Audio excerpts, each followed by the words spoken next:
হাইকোর্টের আদেশে জামিন পেয়ে ৫ দিন পর কারাগার থেকে মুক্ত হয়েছেন বাগেরহাটের নিষিদ্ধ ছাত্রলীগ নেতা জুয়েল হোসেন সাদ্দাম। বুধবার দুপুরের দিকে যশোর কেন্দ্রীয় কারাগার থেকে তাকে মুক্তি দেওয়া হয়। গত শুক্রবার তার স্ত্রী ও শিশু সন্তানের মৃত্যুর ঘটনায় সাদ্দামকে প্যারোলে মুক্তি না দেয়ায় ব্যাপক সমালোচনা সৃষ্টি হয়। ঘটনার ৩ দিন পর হাইকোর্ট তাকে ৬ মাসের জামিন দেন।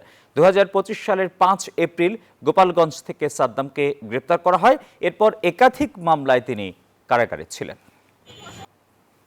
আমি ছাত্রলীগের একজন নগণ্য কর্মী হয়ে আমি জেলে গেছি। আমার ৩টে মাস সেলে রাখা হয়েছে, সেলবন্দি।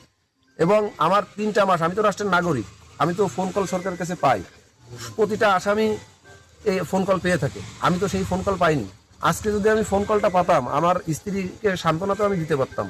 এবং বাগেরহাটের জেলার আমার কাছে ৫ লক্ষ টাকা দাবি করেছে যে যদি বাগেরহাট থাকতে হয় ৫ লক্ষ টাকা দিতে হবে।